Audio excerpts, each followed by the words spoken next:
Hands-on, Poco F7 Ultra, denim style and incredible audio make it a surprising standout.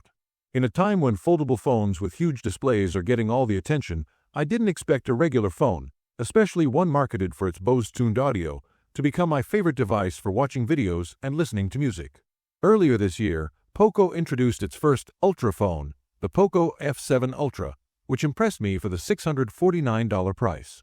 However, it still didn't feel like it could compete with top-tier flagships like Samsung's Galaxy S25 Ultra, which costs more than twice as much.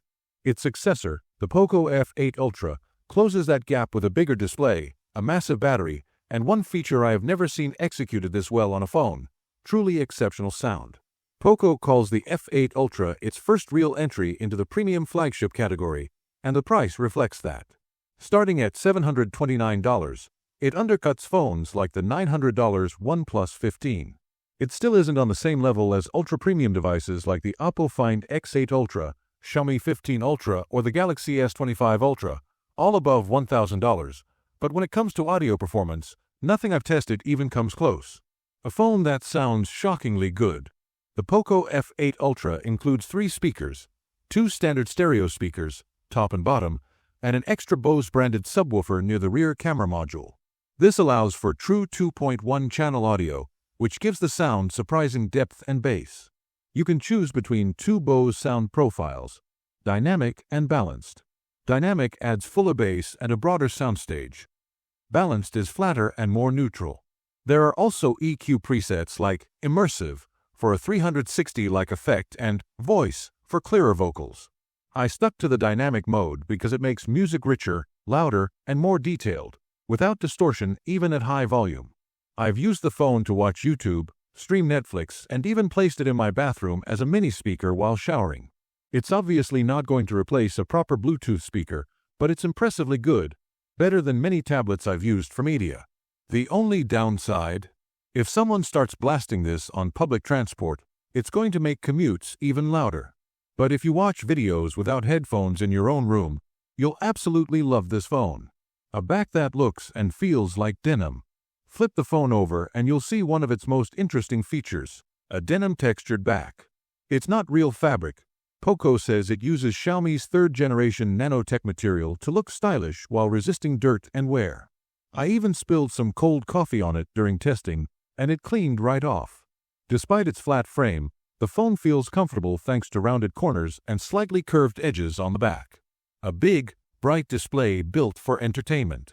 The Poco F7 Ultra has a 6.9-inch display with a 2608 by 1200 resolution, 120 Hz refresh rate, 3500 nits peak brightness, and Dolby Vision support. It uses a hyper RGB panel where each pixel contains separate red, green, and blue subpixels for sharper color reproduction. In real-world use, the display looks vibrant, sharp, and easy to read outdoors. The hyper RGB difference might not be obvious to everyone, but the screen quality is excellent overall. Battery that lasts all day, plus flagship performance. To support all this media-heavy use, the phone includes a 6,500 mAh battery, up from 5,300 mAh on the F7 Ultra. It supports 100W wired charging, charger not included, 50W wireless charging, 22.5W reverse wireless charging. During a full week of testing, I never felt battery anxiety. It comfortably lasted a full day. Powering everything is Qualcomm's newest flagship chip, the Snapdragon 8 Elite Gen 5, the same processor used in the OnePlus 15 and likely the upcoming Samsung Galaxy S26 Ultra. The Poco F7 Ultra runs HyperOS 3 smoothly. I haven't tested gaming yet, since I was too busy watching movies like Last Christmas and Kalho Na Ho, but I expect strong gaming performance. Camera system: good, but not perfect. The phone features 350MP cameras: main, ultra-wide, and telephoto. While the numbers sound impressive, the ultra-wide and telephoto sensors are quite small, which affects consistency. Photo quality is generally vibrant and colorful, though processing can sometimes be unreliable. For example, it may completely blow out the background in certain shots. The telephoto lens captures good detail and can also function as a macro camera, though it switches to the main camera in low light. The ultra-wide is weaker and prone to color shifting, with a narrower 0.7x, 18mm equivalent, field of view compared to other phones like the iPhone 17's 13mm. Despite these limitations, the main and telephoto cameras are very capable, especially for the price. I find them more useful overall than the cameras on similarly priced iPhone 17 and Galaxy S25 models. Verdict: a true media powerhouse.